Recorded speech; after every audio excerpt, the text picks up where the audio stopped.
Good afternoon. This is the fifth in a series of talks that I've been giving here at UVU in the library, entitled Between Worlds. And today's lecture is entitled Apollo in Arcadia, the Paradigmatic Temple. Apollo in Arcadia. See, there are a number of Apollos in Arcadia. The most familiar is a temple on the top of a mountain dedicated to Apollo in the vicinity of Bassae, and so it's normally known as the Temple of Apollo in Bassae. But it is in Arcadia, so Arcadia is the larger theme of this talk as well. Now, before I return to the talk, I will briefly glance back at the talk I gave 2 weeks ago here, which can be represented by a very un-Arcadian landscape in the context of the 100th year anniversary of the end of the terrible carnage on the Western Front during what was then called the Great War, and what we call World War I now. And in that context, I discussed a number of monuments by way of foregrounding the issue of the monument as such, and the classical monument more particularly. And so here we have an image of the Cenotaph in London when it was being inaugurated 1 year after the end of the war, actually 2 years after the end of the war, in 1920, the permanent cenotaph and the cortege of the unknown warrior on his way to being formally interned in Westminster Abbey. And here's an image of what came afterwards. What came afterwards is that this has become the representative war memorial for the British peoples and the Dominions. And a drawing showing its presence in the context of the everyday. This is an etching in dry point by William Walcott, a very celebrated English artist. So, war memorials in the context of the monumental. So we began this series by looking at the Pantheon in Paris, and the Pantheon caught between worlds, so that was a very apropos subject for the Between Worlds theme, and the two worlds are represented by these two paintings. This is the sketch for a never-to-be-finished painting by David entitled The Tennis Court Oath, which represents the formal beginning of the French Revolution.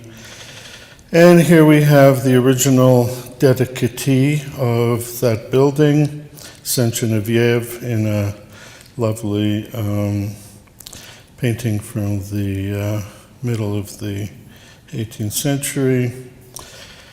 And this haunting image of the church that was hoped for, planned for, but was never to be, finally realized as this rather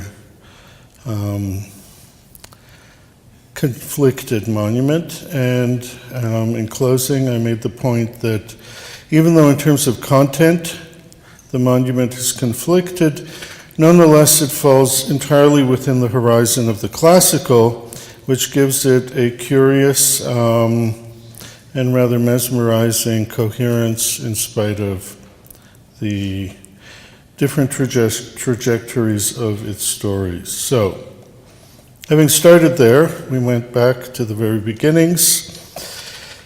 And what I have been arguing is a good representative of what we can call the first temple, and this lovely image from a film entitled The Final Passage is fairly representative of a dangerous world that is somewhat alien to us.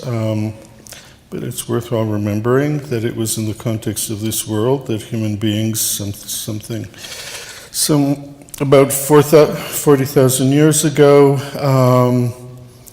showed the first clear evidences of being human, which is representative art. So, representative art at the heart of the classical, and furthermore, an art which wasn't just scratches on a wall, but was, I was arguing, a part of a representation of a world.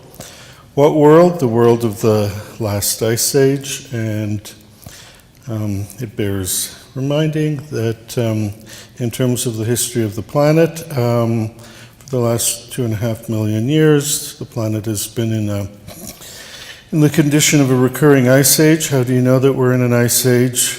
Antarctica is covered in ice, and Greenland is covered in ice. And these ice ages last around 100,000 years, and they alternate with periods of warming, which we're in perhaps towards the end of one, called interglacials. So, this image was emblematic of what I was pointing to there. This is the world that is being represented. And it turns out that world is probably still culturally present several tens of thousands of years later in this monument, Göbekli Tepe, which is the first known manifestation of monumental architecture, these monoliths in southeastern Turkey. Well, in the meantime, an article appeared in a scholarly journal that was flagged in a number of other journals that foreground scholarly discoveries. And what was fascinating about this article is that it makes the point that between the Chavot Cave and Göbekli Tepe, and even later Çatalhöyük, that settlement of about 7,000 BC, there seems to be cultural continuity because the iconography seems to be shared and seems to point to a being alive to the stars in a way that perhaps parallels our understanding of the constellations and telling stories through the patterns in the sky. So, behind all of this, of course, is the fundamental reality of what it means to be human, which is beautifully represented by these two paintings by Thomas Cole, The Garden of Eden and The Fall. And I'm putting them together here in this image because they were originally conceived of as a diptych. So this leads to the big question: was there a hut or a house in paradise? And this is very apropos of today's lecture, the temple. So, the temple, the classical, the monumental, is our subject in a much more explicit way than it was in the previous 4 talks that I've given here. And as I pointed out in my second talk, a fascinating clue to these continuities, at least at a very straightforward human level, is that the sacrifices of the ancient Greeks and Romans, which is to say the highest end sacrifice, animal sacrifice, the offering of animals, what was being offered to the gods, the sky gods in this case, being the skin, the fat, the bloody organs, the long bones, etc., are those very things which were most precious, most nourishing, and most needful to our ancestors 40,000 years ago during the during the long period of the Paleolithic, the Old Stone Age, before agriculture began to take off around 10,000 years ago or so. So, the Greek temple. We're back to Thomas Cole, The Dream of Arcadia. It turns out Arcadia is actually a very real place, as well as a place that holds a very substantial cultural weight. And this painting by Poussin, entitled Et in Arcadia Ego, is representative of that cultural weight, as well as an awareness that it is a real place. The fragmentary Latin phrase, roughly translated, is, and also in Arcadia. And what is also in Arcadia? Well, what are we looking at here in this image? We're looking at a tomb. And the central of the three shepherds around the tomb seems to be tracing with his finger the outline of his shadow on the tomb. So, our temple, the temple dedicated to Apollo, is in the real Arcadia, which is to say, an historical place, and a place that belonged to a particular people who were called the Arcadians, which is where the name comes from. One of the various Greek people speaking a particular dialect.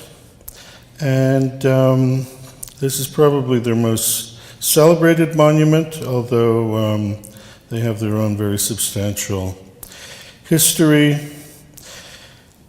It's also a contemporary administrative district of modern Greece. There you see an image of the administrative district, which roughly overlaps with the ancient district of Arcadia. So, a particular people that dominated the center of the Peloponnese, which is to say the highlands with a number of river valleys. And zeroing in more closely, can you see the arrow? No, okay, it doesn't work. So in the upper right of your image, you see a town called Pyrgos. Just below it, Olympia. And if you follow the river valley from Olympia between the N of Messenian and Arcadian is Bassi. And just below, another river valley is the land of the Spartans. So we're going to look a little bit more closely. In the upper right, you see Olympia. And then if you follow sort of towards just below the center of the image is the site of the mountaintop where our temple is found. It is one of a number of mountaintop sanctuaries. Remember that? Mountaintop sanctuaries. And here is a lovely early 19th century watercolor turned into a lithograph, I think, by Edward Dodwell of our temple. Before it was explored and excavated, it was certainly one of the more picturesque sites in Greece, and continued to be until well into the 20th century. This is a photograph of our temple from 1966. And back to this image by Charles Cockerel. So, Charles Cockerel, along with a German by the name of Haller von Hallerstein, were a part of a team during the latter phases of the Napoleonic period who got permission to muck about among these remains, and they produced the first systematic excavation of this building. And I'm now going to show you a drawing by Haller von Hallerstein. And Between them, they fairly accurately surveyed and, through drawing, reconstructed the remains of our building. So, what is notable about the remains of our building? It's on a mountaintop. That's why it's well preserved. Far away from roads, far enough away that probably about 85% of the original material of that temple was still on the site. When it was more systematically explored in three times in the mid to later 20th century. So the whole building could be put back together again with absolute confidence. Here's a side elevation of our building. A fairly standard, to jaded academic eyes perhaps, Doric temple. So what is unique about this building more generally? Well, first of all, the architect. So who was the architect? Our ancient sources say that the architect was none other than Echinus, who was said to be the architect of the Parthenon. I'm showing you this image, which is not necessarily the Parthenon. It's clearly not the Parthenon because it's only 6 columns across at the ends.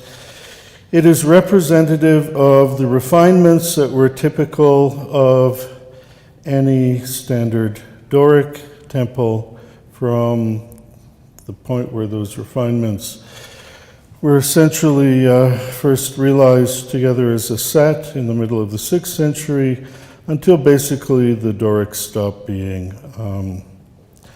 a fashionable way of realizing temples in the classical and Hellenistic age. So, back to our temple. Here's an image of our temple. A lovely engraving showing its proportions. So, the big difference between it and the Parthenon and the Acropolis, of course, is that the Parthenon is a lot bigger, and it's 8 columns across rather than 6 columns across, the obvious difference. I include this image of another temple that Cockerel explored and published, the Temple of Aphaia on the island of Aegina, because in this image he shows what the degree of actual coloring that these Doric buildings exhibited. Okay, so back to our temple. It would be fascinating enough if we had a fairly well-preserved temple on a mountaintop in a very picturesque part of Greece called Arcadia, and we could have left it at that, except that this temple has held a mystery, and very much a mystery from the moment it was first systematically uncovered and published, and the mystery is nicely represented by this lovely image of Charles Cockerel's. You can see the mystery, right? Deep in the gloom, in the heart of the temple, is a column, and if we take a section of, Cockerel's section, we see that the focus of this building seems to be a single column. Well, Cockerel, being the son of an architect and a wannabe architect, as well as an accomplished artist, when he and Haller von Hallerstein uncovered this building, they of course realized very quickly that when they came across the rather battered but still substantially their capital of the single column, they were looking at the earliest known representative of the Corinthian. So, a reason to be fascinated. The other reason that you can see in this section is that this column is framed by ionics. Ionic columns with ionic capitals in the context of an exterior in the Doric mode.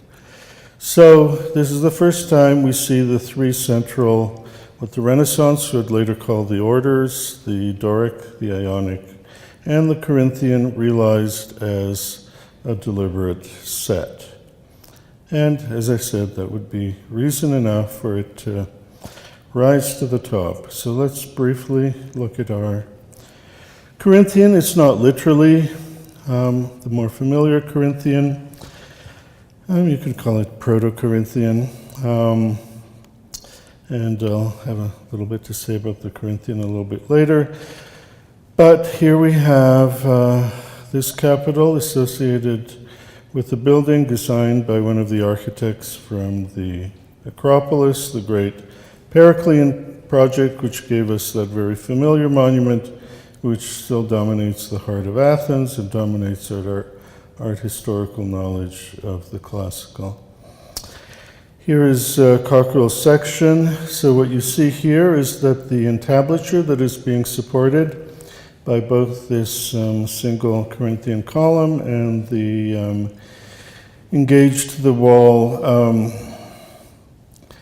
ionics is a frieze, a sculptural frieze, and that was also a big bonus when our excavators came across it. And you see the image of a statue. The statue was put in by not just Cockerel in his drawings, but by many other later people. So let's look at the plan. Here we see the plan of our building, a single column, a little bit about the orientation of the building. Unlike all, for the most part, with very few exceptions, Greek temples that faced east, with the exception of Artemis temples, which face west, this temple in Arcadia faces north. So east is the lower part of the image. And if you look very careful at the floor, this is an engraving from around 1826 following Cockerel's and Oliver von Hallerstein's work. Do you see any evidence of a statue base? No statue bases. So the statue was imported into the image because, of course, we assume that if it is a temple, it's going to have statues, right? And if we look carefully at the Ionic, we can see this is certainly not the characteristic familiar Ionic that most of us are introduced to through our college survey classes, and some of us who study architecture more generally through our own explorations post-college. Look at the base, very idiosyncratic. The capital is more sculptural, perhaps, and it is fused to a pier coming out of the wall that looks a lot like a buttress. Okay. Briefly, I'm not going to say very much about the frieze. There is a battle of Lapis and Centaurs, as well as, I think, an Amazonomachy. And this is a detail from the Lapis and Centaurs. The Lapis are the people who were having the wedding that they invited the Centaurs to. And the Centaurs had a little bit too much to drink and got a little rowdy. And so there was a battle. And the objects of the Centaurs' interests, of course, were the young maidens who were part of the wedding. And here you see two young maidens, and one of them is hugging what is in fact a representation of a statue. Furthermore, not just any statue, but the kind of statue that you would normally see in a number of Greek temples, namely most especially the temple on the Acropolis. Now, if you were going to search out where this frieze ended up, it lives in this rather pathetic chamber in the British Museum with some chilled in the wintertime British museum guard hugging, or rather sitting very close to the heater. It's a very big building, as you know. And the story of the frieze has been one that has fascinated art historians for many years. When they excavated the frieze, Had they carefully done the sort of archaeology that we do today, at the best of times, hardly always, they would have projected a grid across the site and notated where each one of these blocks was sitting in the collapsed building. And then it would have been pretty straightforward to put the pieces together. Well, sadly, they didn't do that. That was for a later time. And so putting the blocks in the right order has been a fascinating exercise for a number of scholars for the last 200 years. Okay, so it's not the only sculptural element in our temple. Both porches, the inside of the porches had sculptural metopes, which have been more or less preserved in a somewhat battered fashion. Here's the one from the front part of the temple, the north part of the temple, the pronaos, which is illustrated in this article. So we see at the center Artemis and Apollo, nymphs, Hermes, Leto, Zeus. Leto is the mother of the twins, Artemis and Apollo, and Aphrodite, and a less familiar figure on the other extreme. The back of the temple, which the Greeks called the Opisthotomus, also had a number of metopes, so it's a fairly rich temple. We actually know next to nothing about this building other than what I've just told you. We know that the dedication was to Apollo Epikouros, and there's a lot of discussion about what particular cult of Apollo there was. There were fragments of a colossal statue to Apollo, which were discovered later on by people looking through the remains, and those pieces are also in the British Museum. And here we have Charles Cockerel's reconstruction of the center of our temple. He posited that it was lit from above. It was very fashionable in the 19th century to try to see these buildings as dramatically lit from above, and some ancient sources indicate that some temples were what is called hypaethral in Greek, meaning open to the sky, and so that was one of the hypotheses. We'll look at that also briefly. And here's more or less how Cockerel and Haller von Hallerstein left our building. When they packed up, just before they packed up the sculptural reliefs, and there was a competition as to who was going to buy them. The British Museum gave the English, there was just the beginnings of the British Museum back then, paid more, and there were some shenanigans, and eventually they ended up in London. As you know, there's another story of shenanigans and the British and the Elgin marbles. That was a little bit earlier. But the Germans had their revenge because they got all the sculptures from the other excavation, the Temple of Aphaia at Aegina, and they're now in Munich. So it would be lovely if our building still looked like this.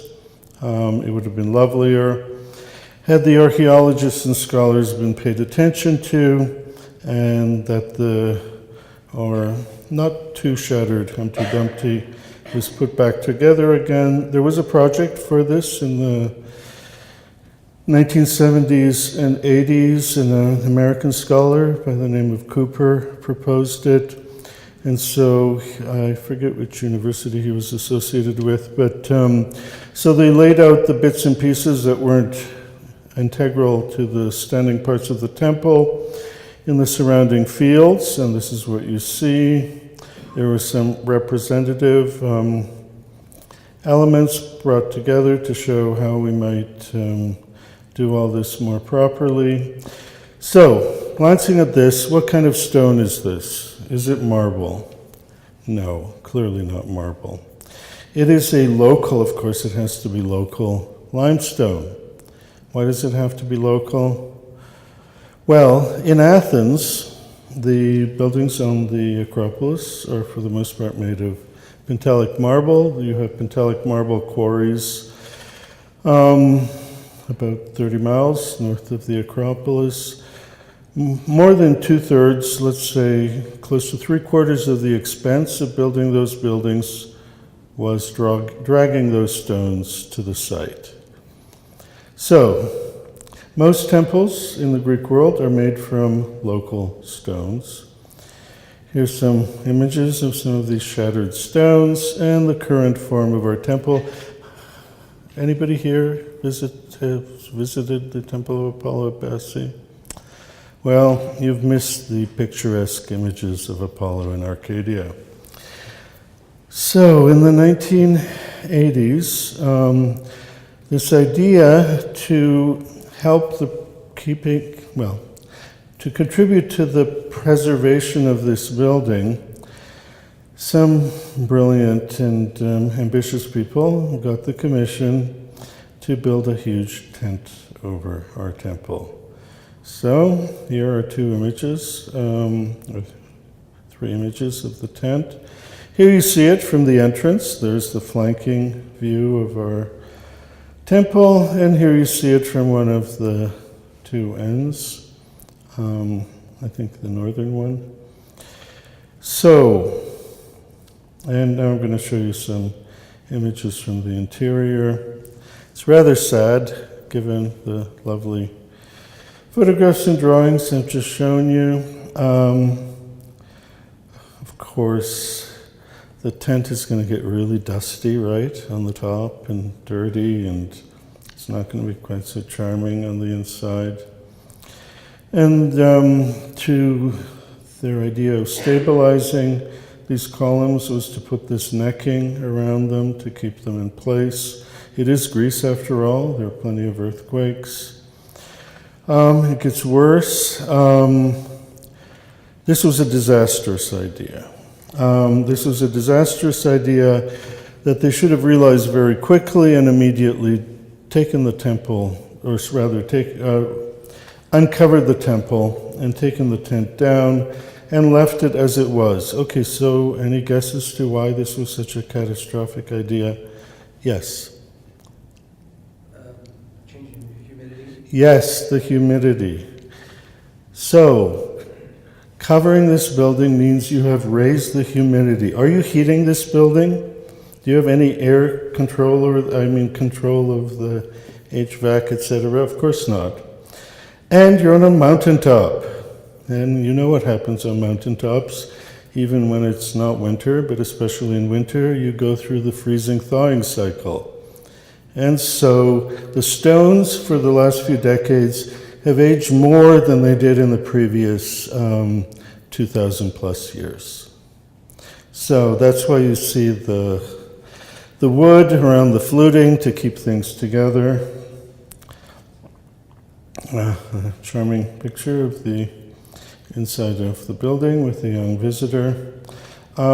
This shows you something of what's happening to the stones. So, and of course, the stone is not utterly homogeneous, and so sadly, these are just memories, these images from the earlier part of the 20th century. They should still take the tent down.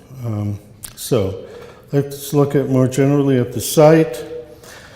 Here's a topographic drawing of the site. It is a sanctuary, which is to say there wasn't just a temple. There were other structures, associated elements, monuments for the most part. And on the neighboring hill, higher up, was a sanctuary to Apollo's twin, Artemis. Here's a digital topographic map showing the two. Okay, shown you enough to sketch out the mystery. Of course, the mystery doesn't stop here. A careful study of archaeology of the actual ground has revealed an earlier temple, and the relationship of these two buildings, its predecessor and the successor, is shown in this image. And we actually know quite a bit about this building. First of all, Archaeology 101. When buildings collapse, the best preserved parts of the building, even when the site tends to be rummaged around quite a bit over the centuries. And this one wasn't that much, mostly shepherds, I think, and townsmen from the town just below that is mostly a 19th and 20th century town, is the roof tiles. Lots of roof tiles are going to survive. Because the things that collapse first are preserved by the things that fall down on top of them, which is why we have as much pedimental sculpture as we do in various sites, and metopes and the frieze as well. This is what our building looked like. It's a very early temple. The date, based on a study of the roof tiles compared to other roof tiles from many other monuments, and the study of ceramic roof tiles is itself a very challenging and rather extensive archaeological science, puts it around 600 BC, so contemporary with the early Temple of Hera at Olympia. And if you look at the ridge acriterion, it had a very similar one, a disc acriterion, just like Temple of Hera, which isn't that far away down in the valley. Here is the sign on the site, which sketches out some of the pieces of the roof, one of the rather austere proto-sculptures that was found in relation to these remains, and just a sketch of the remains and a reconstruction. And here we look at the two different roofs. So we have two buildings that are separated by about 200 years. And here we can look at the plan, the actual state of the substantial remains, and then a drawing which reconstructs it at the same scale as the cella of our building. And what do you notice? Our building, the Temple of Apollo at Bassi, in its high classical form, realized by Aquinas, is a close replica, almost to scale, imitating the original plan of our building. It also obviously follows, but not exactly, the orientation of our building, so it shares not just the plan, not just the scale of the cella, but also the north orientation with that east-facing opening. And actually, the reason why so little of that building is not found just south of the remains of our high classical building is that most of the superstructure was incorporated into the foundations. So most of the walls of that building ended up in the foundations. You notice it was not peripteral, it had no obvious columns. It did have what looked like pilaster piers. There's some evidence of it on the interior. So a rare interior photograph. They don't let you walk on the platform anymore unless you belong to an academic institution that has permission, so the people who visit the tent can only see it from the outside, and so they don't have this view from the back of the cella forward toward facing north across the stumpy remains of our Corinthian column. So the question is, was it hypaethral? Well, there's a huge temptation to make it hypaethral, i.e. open to the sky in the center. It would certainly be prettier, right? The sculpture would be more visible. And there's a whole article which goes to great lengths, having made a very elaborate, accurate digital model of our building, to show the light in our building at different times of the year. Here you see it in the midday summer solstice, if the building was open to the sky. Okay, another bit of Archaeology 101. Look at that floor. Look at the drawing of the floor. Do you see any drains? I'm going to open up the building to the sky. It rains a lot on tops of mountains. You would have, at the very least, a substantial drain, which would have to be cleaned up quite often. There's no evidence of a drain, nor is there evidence of serious water erosion. So sadly, we have to give up this beautiful, elaborate myth of the sun at different times of the year. Well, we have to give it up partially, only partially. Because after all, the back, the opisthotomus of the building, faces south. And it is an almost due north facing building, just slightly off. So, the different seasons, the equinox above, the winter solstice, the summer solstice, the equinoxes, and the winter solstice are represented by these three superimposed images. Now, was this deliberately intended? Quite possibly. It would work either way, whether it was intended or not, so we'll bracket that. The more interesting part is the back of our building. So, here is from that same article. It turns out the east-facing opening, when it was more carefully explored and pieces of the frame of the door were uncovered by Cooper, he discovered that it was never a door, it was always a window with a grill. And so it would have certainly let in light. This image shows it quite well. But more interestingly, you would have had, at the dawn, at the winter solstice, you would have had the column lit up. So I think we can safely conclude that this is a much higher degree of probability. So I'm very grateful to this article for this reason. Okay, and if I can't point it out to you with the stick, but if you look at the back chamber, there's a little notch in the upper right of the back chamber. The auditon is what the Greeks would have called it. And that upper notch, you can't really see that well, but if we look at the photograph looking into the back chamber, there seems to be a stand for something in the upper back chamber. So if there was any artifact that was meant to be seen, it was never placed on a base in the center of the back chamber. It was most probably placed leaning against the back corner of the wall. There's a drawing showing the light coming in from the east.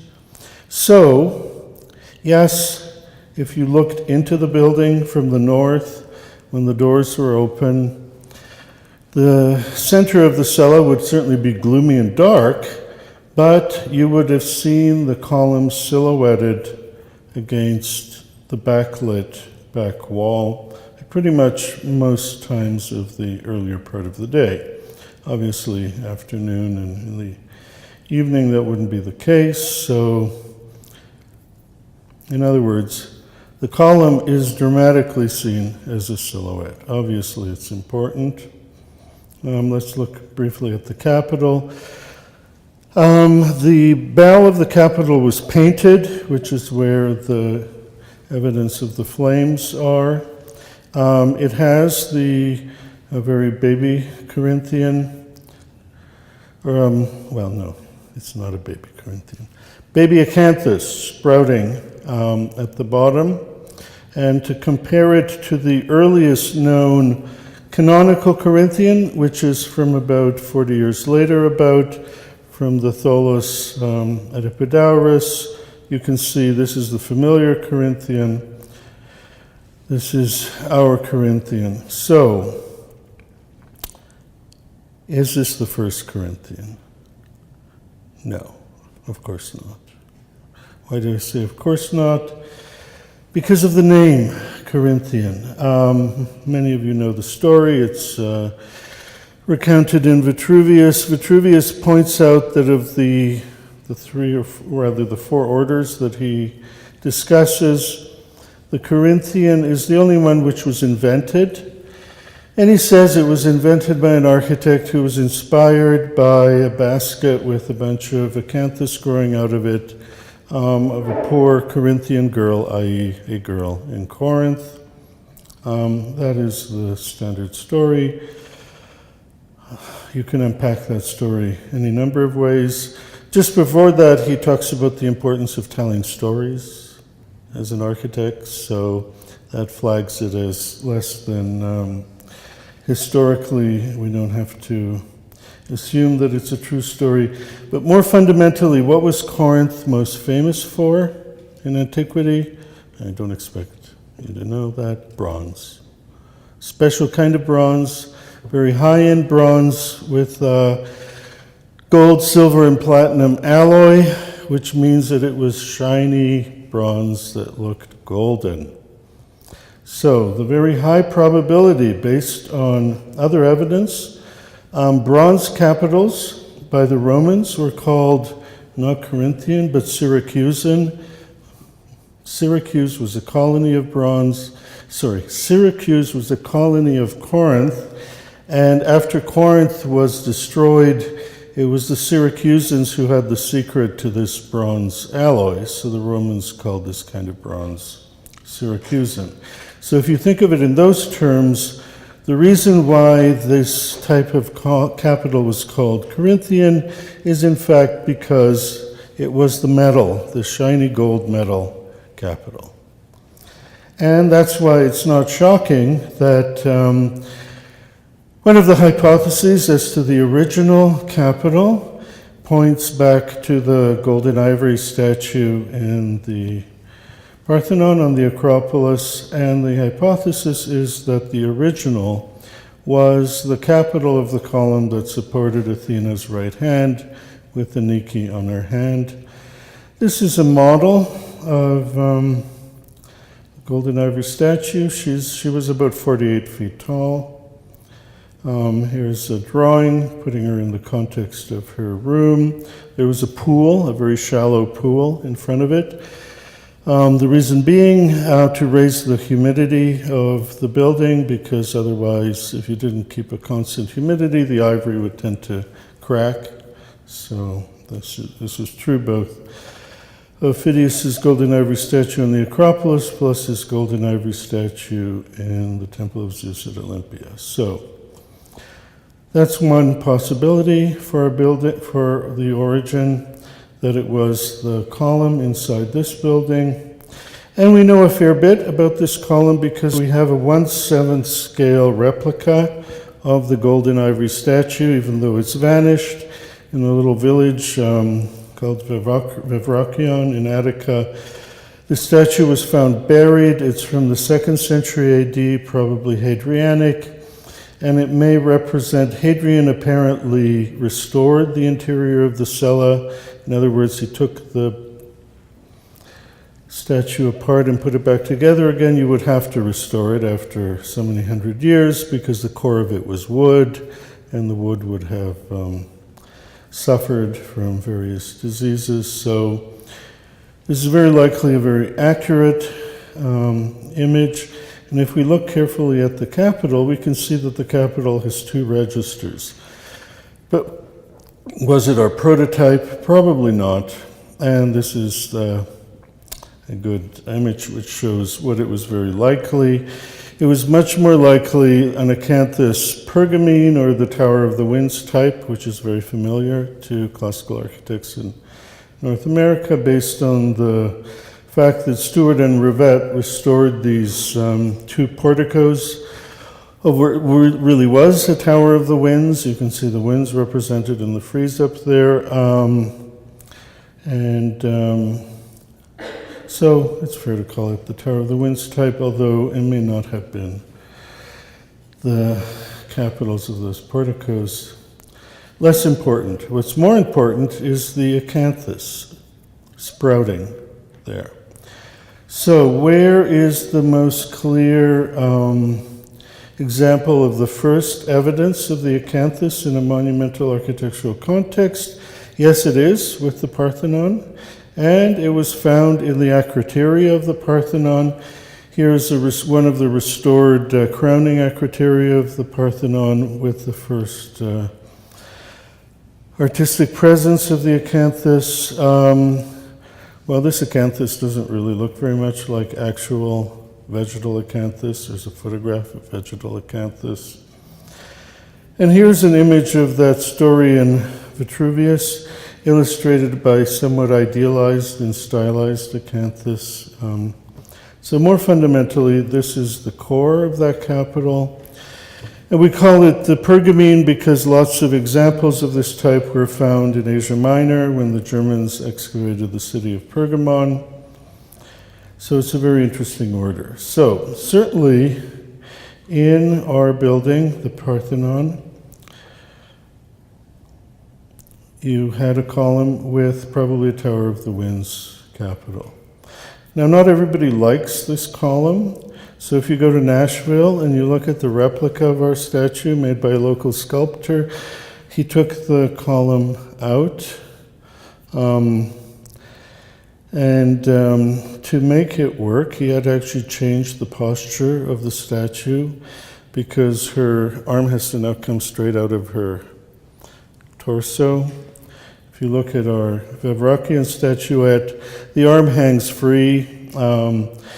However, that's not why there is a column. The column isn't there just to support the arm of the statue. As it turns out, as I'll show you very quickly, it's all about the column. So, the Athena in the Parthenon is a gold and ivory colossal image of Athena in the second order of the kinds of epiphany the Greeks believe their gods to manifest themselves in. So, the ultimate god epiphany would be a nuclear blast. Nobody would survive it, and that's the story of the birth of Dionysus, when Dionysus' mother is tricked into asking Zeus if he could show himself to her as a god.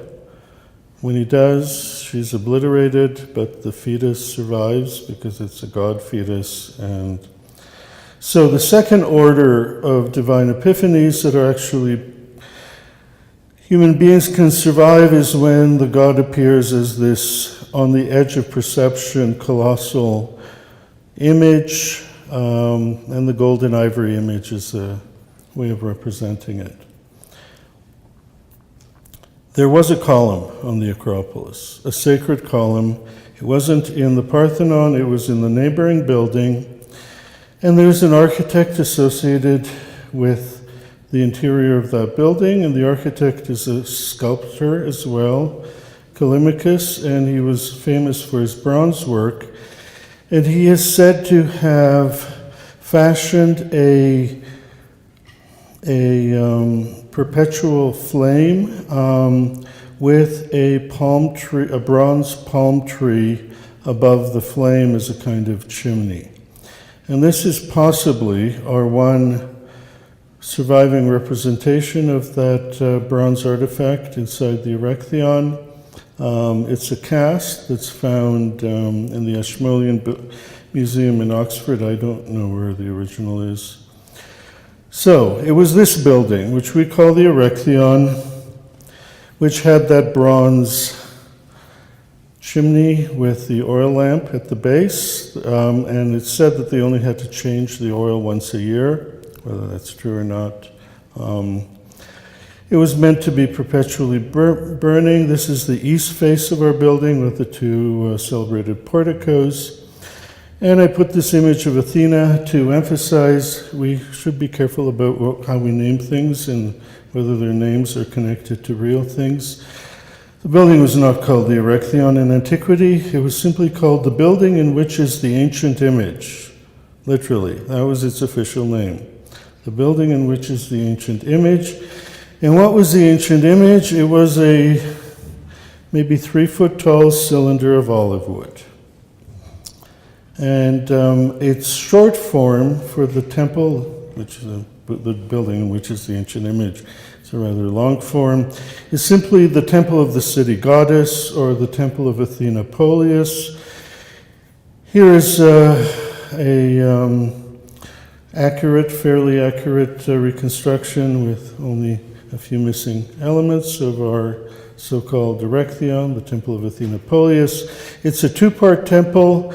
The western part has two chambers and a shared antechamber in front of them. The eastern part is a single chamber in which was this statue. We know a fair bit about what was inside here from a number of surviving inscriptions. And just to begin to give you a sketch, another fairly well-known interior in Attica is this temple to Nemesis at Rhamnus. So, like in our building, there was an offering table. There was a railing that separated the statue from the offering table. In our temple, it was golden ivory, the offering table.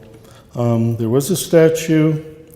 But what's missing from this image, and what you have to complete in our building, is a little baldacchino over the statue. And the baldacchino is very likely the source of the first Corinthian capital. It would have been in bronze. And the person who fashioned it very likely was the same Callimachus who made the chimney with for the burning lamp. And what the statue probably looked like was something like this, only smaller. In other words, it was a cylinder, and again we have some inscriptional evidence which says that around 500, this statue was, or rather this cylinder of wood, of olive wood, was given a little bronze head, two little bronze arms, a little bronze feet, and was turned into an iconic image. So the cylinder was what they call aniconic, a non-iconic image, that then, if it was given a garment with these bronze attachments, would have become an image. And there are plenty of iconic representations of this image. This is probably one of the best. So, the most important building on the Acropolis was not the biggest one. It was the smaller one. It was the one with all those odd protruding porches. The big building was its ideal reconstruction, but it was not the center of the cult.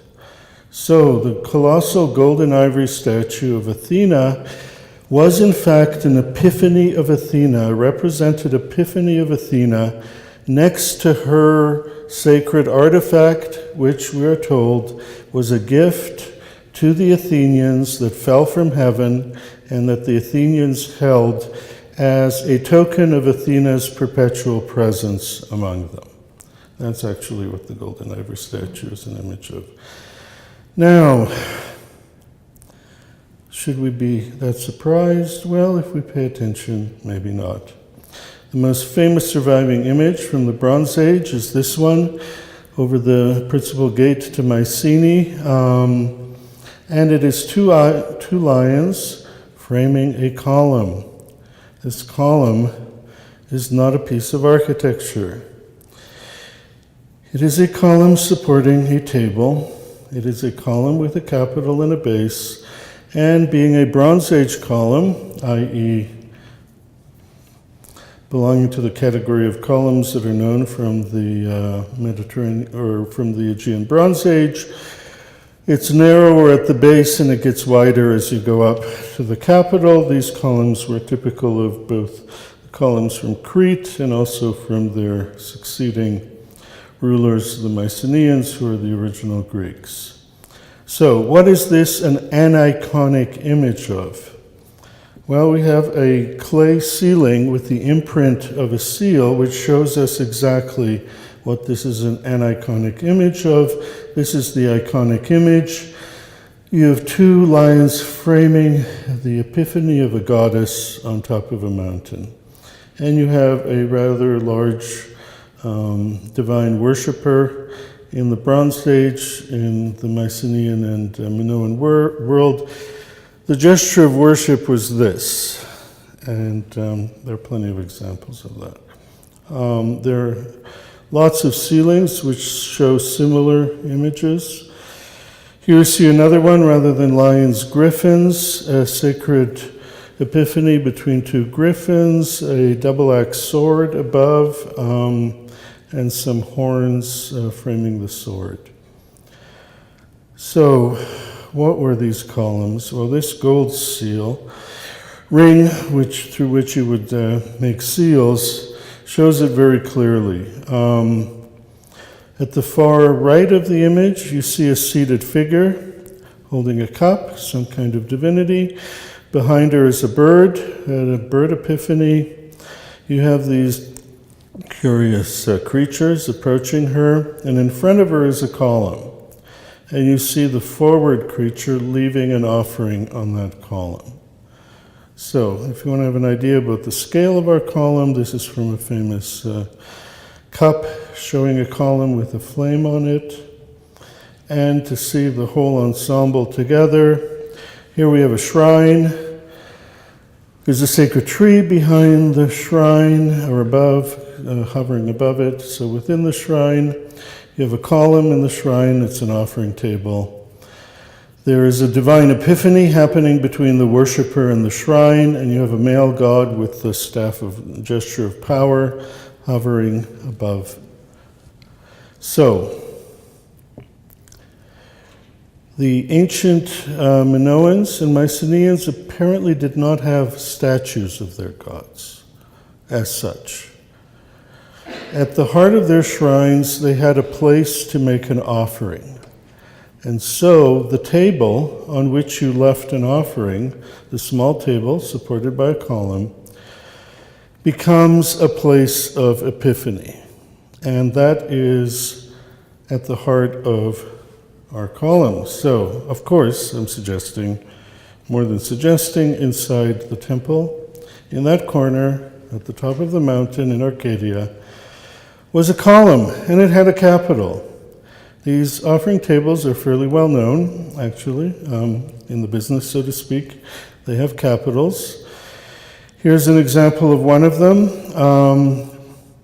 With an echinus, it has an abacus above, it has a capital, and these capitals often, if they're more elaborate, are carved with this type that we call the pergamene type, so all the way back to the Bronze Age. Well, even earlier, because the Minoans themselves are a new civilization in terms of the long trajectory of the Bronze Age. After all, Crete is just north of the Nile Delta, and the columnar offering table in front of a sacred or a quasi-sacred individual is very well known, going all the way back to ancient Egypt. This is from the Middle Kingdom. This is a relief at the Met in New York, showing a deceased person in his resurrected body receiving offerings. So, and from three sites, from Crete, from the island of Delos, and from Mycenae itself, a good number of tiny little iconic offering tables made of ivory were found. This is an example of three of them, a photograph of three of them, and they were made to be placed vertically on some sort of table. And so let's look at a couple more of those images. Here's a column with two griffins. One of the most fascinating ones is this column between two lions that are leashed to the column. You can see clearly the table above, and those strange-looking things that are hanging off of the table are in fact tiny little garments representing female garments. So, if we go back to our one surviving ancient text from the Bronze Age in the Greek world, the Iliad of Homer, when, I don't think it's actually not in the Iliad, when, maybe in the Odyssey, when the women are propitiating Athena and begging her to intervene from them when the city is in the process of being sacked, they leave a garment on Athena's lap. as a way of begging Athena to intervene. It's not going to help because Athena is on the side of the Greeks. So, leaving a garment on the offering table is probably exactly what the Homeric image is.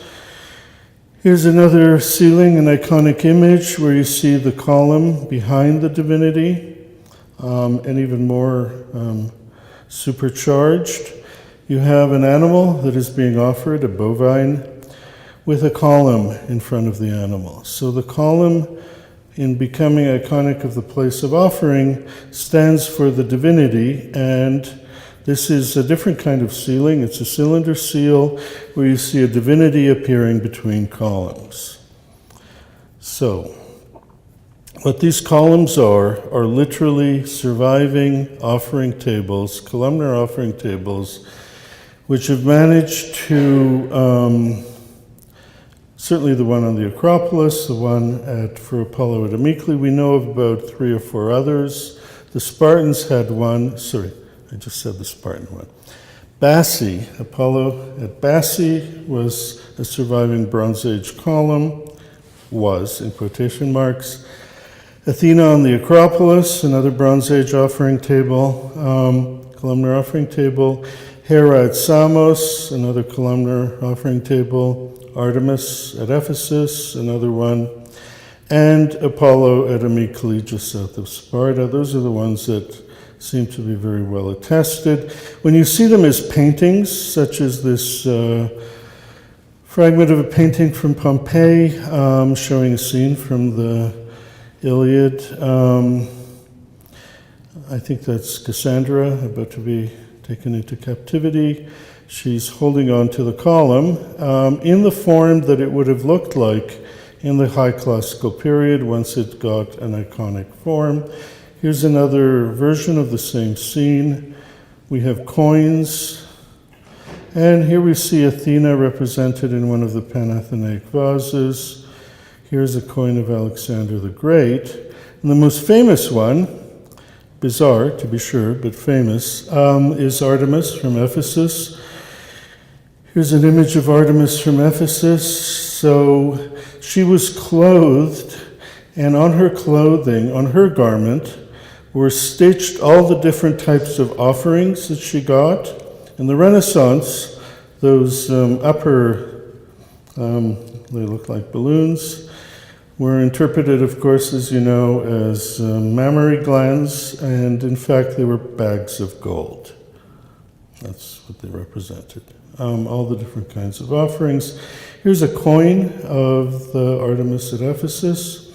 And as I just introduced my students to here last week at the BAA, the one cult that probably has a direct continuity with the original Bronze Age cults of the Greeks is the so-called Lanaya festival in Attica, where Dionysus was represented by a mask attached to a tree with a garment hung around the mask, and then he became the object of, or the focus of offerings. So perhaps this goes in some way back to the Bronze Age. This is an image of another one of these columnar divinities. I think this may be Amyclae. This is a better known one of Apollo at Amyclae.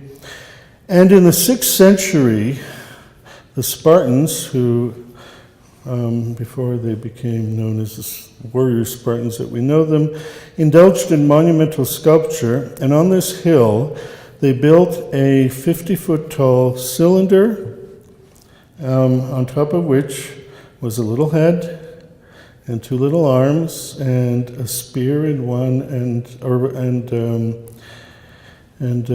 bow in the other. And there's a really detailed description of this that has come down to us from Antiquity. So this nice poplar on the site at Amyclae represents that column fairly well. There was a temple there, and inside the temple was probably one of these Bronze Age. So the column is not the cult object. There is no cult object as such. The column represents the sacred relic which is kept in the corner of this backlit wall at the back of the temple, and its capital possibly looked like one of these little ivories. So, let me begin to pull all this together. Temples, cult, the Bronze Age, the Greeks. What we know as the classical period in ancient Greece was in fact a renaissance. It was a renaissance of a people who remembered a greater time, and the memory of the greater time was largely preserved through their epic poems, of which two survive, the Iliad and the Odyssey, through various other stories, and through artifacts, including these columnar offering tables, whose purpose perhaps were a little unclear, but they were precious heirlooms from a time, a glorious time, long past, brought into the present as relics to be treasured, and then at some point, and the other thing that we know is they received gifts of garments. So, at some point, the idea came that if you attach a little bronze head, two little bronze arms, and little bronze feet, and cover the column in a garment, you would turn an aniconic image into an iconic image. Now, we have one surviving iconic representation of a mountaintop sanctuary. The three-dimensional modern image is a reconstruction of what is a kind of elevation plan of it on this Rhyton from one of the palaces in Crete. Here is a photograph. It's just the Rhyton from Zakros, and if you unfold the image, this is what you see. It's a mountaintop sanctuary. There's an altar in the foreground. There is some sort of shrine in the upper portion. You have the sacred birds and sacred goats, lots of wildlife around the mountaintop, and in the center you have a columnar offering table. And we have one surviving stone columnar offering table, which you can see. It usually sits in a corner of a room in the museum at Heraklion, and here is a photograph of it. So, Crete is a new civilization, as I said, in the Bronze Age. It comes into its maturity towards the end of the middle part of the Bronze Age. And probably its iconic and many other sources go back to the great civilization due south of it, that is the civilization of Egypt. So the origin of this form is very likely the palm capital of the Egyptians. There's an example of it.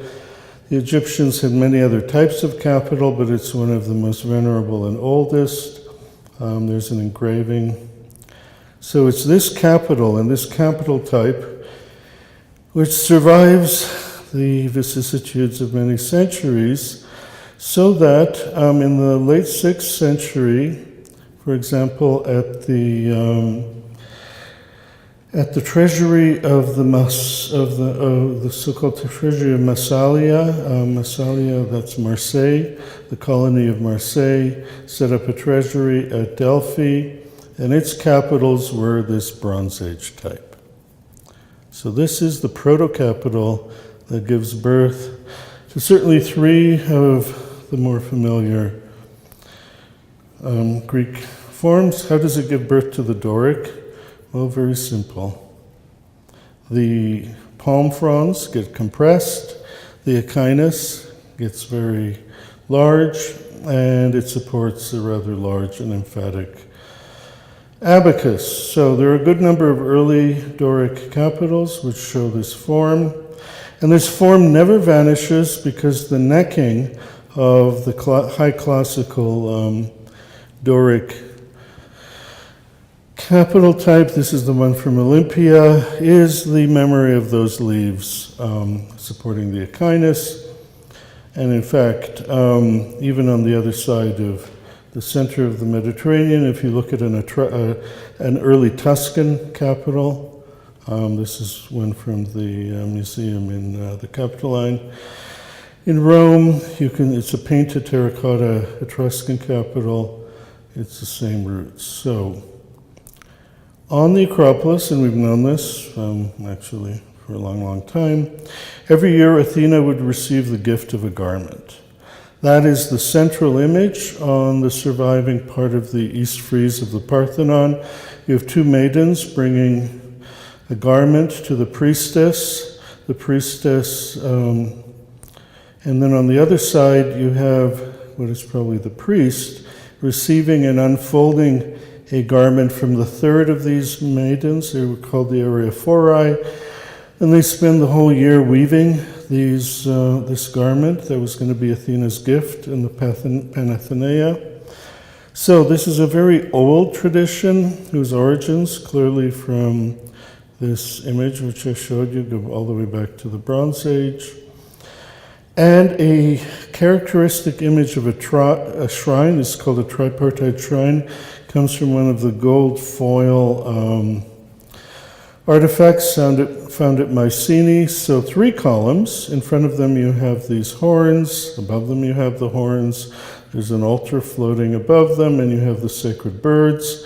So this is the very high-end gold version of a tripartite shrine. Here you have a humble ceramic version of a tripartite shrine. So our humble column. And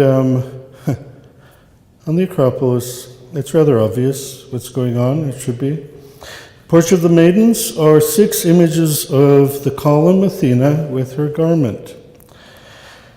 And in the right hand, these images of Athena, the so-called caryatids. She held a fiale, and what she was doing 6 times was pouring a libation. And what she was pouring a libation on was on the ruins of the temple that was burned by the Persians during the Second Persian War, between Salamis and Plataea, which was left as a ruin at the heart of the Acropolis. So they are pouring a libation on the site of where her original naiscos with the original column was kept, and the new building, which we call the Erechtheion, was called the building, or the temple in which is the ancient image. So, in conclusion, continuities can be very elusive and also very emphatic in interesting ways. The most important religious act for the ancient Greeks was, the very high-end act was the act of animal sacrifice. However, animal sacrifice was basically one type of act of a more general type of activity, which they simply called an offering, making an offering. So, making an offering meant giving away something that was precious to you. And the most ubiquitous act of offering was simply pouring a libation in the ground. Fluid, whether honey, milk, wine, water, it is the gesture that an ancient Greek made at any number of times of day, before prayer, before any activity of any import. It's the equivalent to Catholics crossing themselves, or Eastern Orthodox Greeks, Russians, etc., crossing themselves. So you see this image throughout Greek iconography. There's a lovely one, a painted one on a white ground. Lekathoi, and the vase itself is the vessel that she's making the offering with. So the more familiar business of burning a sacrificial victim on an altar, while certainly important, is less fundamental than the simple act of giving something away. So here we have a libation on an altar.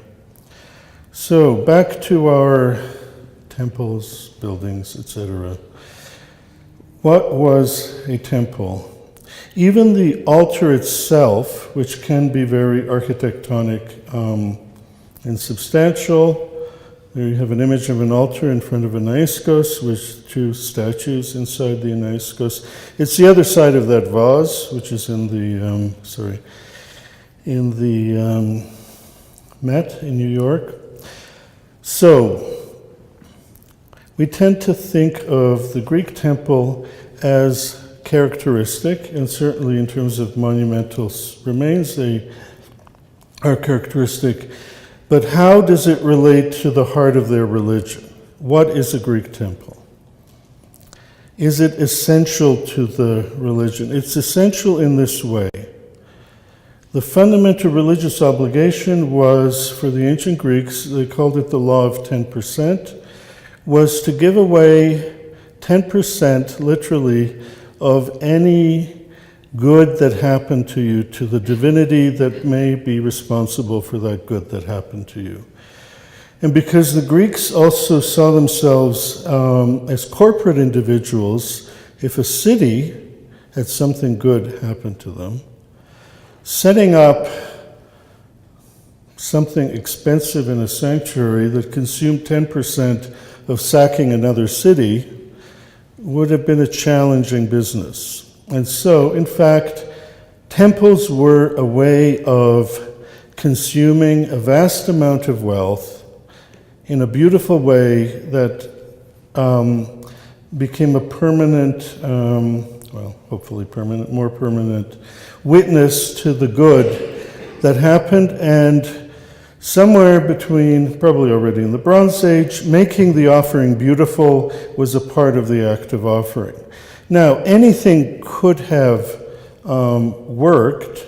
Certainly gigantic altars would consume an awful lot of wealth, but they were not the typical, this is a model of the one from Pergamon, whose sculpture and lots of the superstructures today found in the Pergamon Museum in Berlin. There's a drawing of it in the context of the city of Pergamon, the citadel. Temples were how it ended up.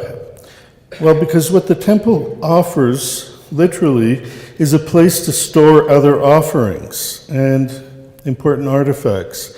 But a temple itself and its interior is not in and of itself a place of worship. The temple itself is the act of worship. So, there are different kinds of acts of worship in the ancient world. One of them was song. Epics themselves are acts of worship.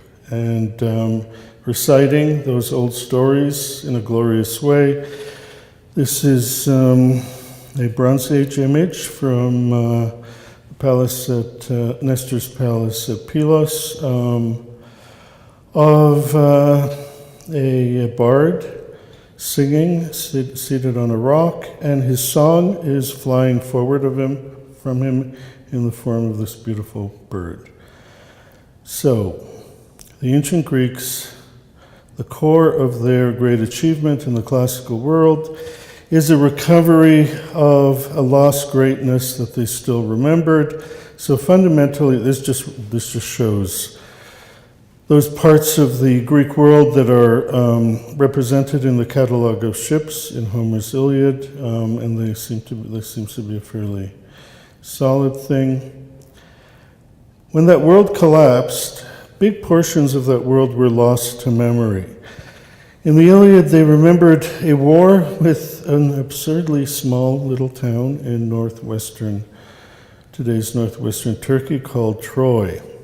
In reality, in the late Bronze Age, Troy was the outlying settlement of a vast empire that dominated Anatolia, was the empire of the Hittites, and here you see them in relation to the other great kingdoms in the late Bronze Age. The kingdom of the Hittites collapsed so totally that eventually it was almost completely lost to memory. And all that remained of that vast kingdom was the story of the small little town at the perimeter of that kingdom, which was involved in some kind of war with the ancient Greeks. So I'll leave you with these closing images. Of course, the dynamic that emerges out of that remembering is one of the foundations for Western culture. Homer, another beautiful vase from the Met, singing the songs of Troy and other songs from the past. A lovely painting from Paris. Homer in front of a wonderful shrine. These sorts of shrines never existed in the Bronze Age. So, when we look at these Greek temples and project them backwards into time, as it were backwards into Arcadia, even literally backwards into Arcadia, the Temple of Apollo at Bassi, back on the mountaintop, in the Bronze Age, they probably worshiped Zeus among others of the sky gods, but probably all that was left on the mountaintop was a heap of ash from the sacrifice. So there are often remains in relation to these ash altars, and there are a good number of these ash altars throughout the Greek world, and often with Bronze Age remains or little broken figurines, perhaps. That was the actual iconic image for which the column simply becomes a point of focus, as it were, in a kind of religiosity that very likely does go back to our earliest beginnings as human beings, i.e., our memory of another lost beginning, the Garden of Eden, and being expelled from it, trying to, as it were, mark a threshold that allows us to be reconnected to it, and ultimately that threshold will become Christ himself, the Word. And here we have an image of Christ pulling Adam and Eve out of Hades post the resurrection. So, in a nutshell, the classical, in a way that is both implicit and formally just through the form itself, in a very understated way, explicit in its very almost abstract quality, with a minimal of the figural that echoes the human in ways that need to be spelled out obviously more, creates a place where we are invited to contemplate and to orient ourselves to a relationship between the here and now and our sense of where we have come from and where we are yearning to go. And so these World War I memorials that I was showing you 2 weeks ago fit very beautifully into this horizon. And that's why the classical forms, even though their origins may be mysterious and rather nuanced and less than obvious in their trajectories, nonetheless work perfectly well, whether in the early 20th century or 2,500 years ago. So, if there are any questions, I'm happy to answer them. I know that I threw a lot down on the table, as it were. Yes, Stephen?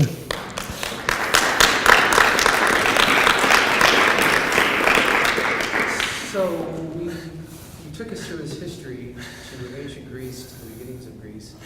Do we have examples of it reaching back further, knowing that these cultures had influence upon each other? How far back does it go? Well, you have to look to Egypt. Egypt. Yeah. Because the Minoan culture is the culture of a new people on the perimeter of the center of the civilized world, which on this part of the planet was what we call the Fertile Crescent, and it probably is still the oldest chronologically. And so the Minoans, who were a seafaring people, traded a lot with Egypt, and we know this for a fact because even in the later Bronze Age, we have Minoan frescoes in Egyptian palaces of the New Kingdom, the 18th dynasty. So their culture emerges next to another high culture and is influenced iconographically through that culture.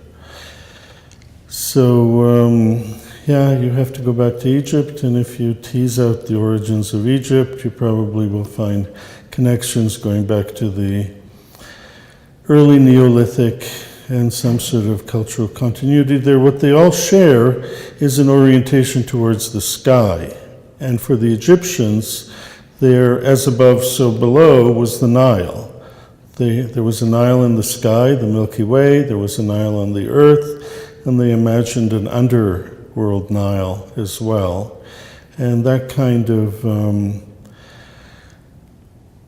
speculation, a pious speculation, is very likely what we're also seeing in the iconography of these Paleolithic caves from anywhere from 15,000 BC back to around 35,000 BC in southern France and northern Spain. So they're constellations, and the constellations are seen in the same way as later the Babylonians and the Greeks named the constellations. To the altar, the sacred altar. Yes. You show images of corinth altars, almost like you could have. Going back even Israelites. There is a wide range of possibilities of altars, but an altar itself, yes, can be monumentalized. That's my point.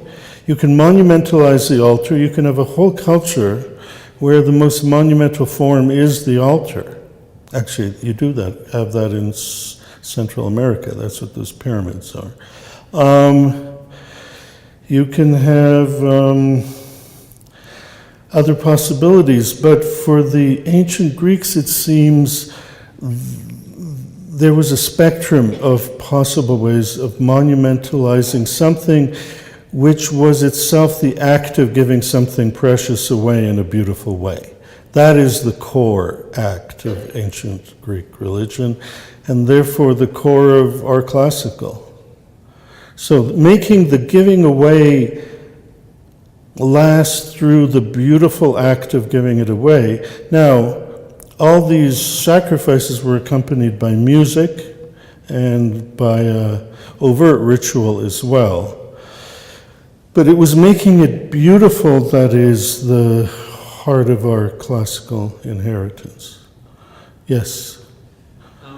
Well, part of giving it away is also, paired with that would be a receiving, an epiphany or something. Right, yeah, right. But you can't command it. You can only ask. Yeah. So the divine epiphany is the return gift, right? But much Yes. of the act of offering is in this Hope, yes. Right, of course, yeah. It's hope, but it's not an act of magic. There's no control over the result. It's simply a hope. But when you then go back to what was inside the Parthenon, on the Acropolis, that was a very, very, very expensive, extravagant image of a divine epiphany next to a columnar offering table. It was a three-dimensional painting, the whole interior. It was only meant to be contemplated from the door. There wasn't. You could make a private prayer, and they did. You could make a private vow, but there was no public act associated with this image. The public act was the creation of the image. That was the public act.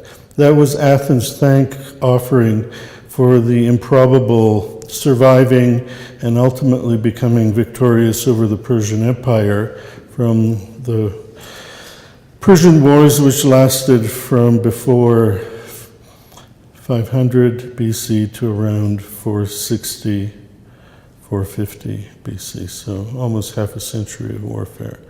And in that process, they went from a medium-sized town and polity to the hegemon of the Eastern Mediterranean for a little while, until they decided to defeat the Spartans and were defeated in turn. Yes? So at Fascinating, we see that the Calmer altar gets a monumental scale into kind of an inherent order in the building. Yes. I think what you're... Right, but think of it in terms of its visual choreography. It's formally different and yet fundamentally similar to what you would have seen inside the Pantheon. Against the backlit light, morning and early, from early morning till about noon light, you would see the column silhouetted. Now, what happens when you see it silhouetted? The details tend to vanish. The fact that it is a column dramatically silhouetted against the light is the core of its image. It's an up-to-date column because it's echoing the coolest, newest, most beautiful things coming out of Athens, and the person who's carrying this memory is the architect. And so he's not inventing the capital. He is he's channeling the newest invention, which are these bronze capitals that surrounded that supported the baldacchino around the archaic ancient image inside the building we call the Erechtheion. So he's channeling that, but he's doing it as a kind of mise en scène in a much more modest way on this mountaintop in Arcadia, creating this spectacular image of this backlit wall with the silhouetted column, with everything else vanishing in the gloom. So it's the picture is his creation. But it gives us something new, which is the Corinthian Order. And in the 4th century, you had the Corinthian used as an interior order in a number of temples, also in the Peloponnese at the Temple of Iliad and Tegea. You have an internal Corinthian colonnade that's engaged, sort of half columns. You have something similar, actually I think they're freestanding, at the 4th century Temple of Zeus at Nemea. It appears for the first time outside in the Choragic monument of Lysicrates, just below the Acropolis. But it is also possible, and there's the archaeology and the art history, I think, is mostly only in modern Greek still. But Manolis Kores, who was the architect in charge of the restoration of the Parthenon on the Acropolis, hypothesized, I think on some fairly solid evidence, that the original colossal temple of the Olympian Zeus in Athens is a late classical monument. And so that could be the first time a gigantic Corinthian was proposed as an exterior architecture. And certainly that was the model for the Corinthian becoming the ubiquitous column in the Roman world. Because Sulla, after partially sacking and capturing Athens, is said to have carted off a good number of those columns to rebuild the temple of Jupiter on the Capitoline in Rome. And so that became the model for temple architecture for the Romans. History. We shouldn't forget the contingencies of history. It's not all conceptual stuff. Yes? Isn't it like there's, you talked about the division of poetry between column and altar as a representative of the divinity? So there's like 3 or 4 different poetic meanings that could be attributed. It almost seems like that's a fluid, not continuum, but it's like a vocabulary. The key word is poetic. Yes, you're right. The thought behind it is fundamentally poetic, which is analogous with images and not necessarily conceptual and linear. Yes, you're absolutely right. And to better have a sense of the heart of the poetry of the Minoans, Mycenaeans, and Greeks, we need to also go back to the poetry of the Egyptians. That's a whole other course, a series of lectures. Okay, thank you very much.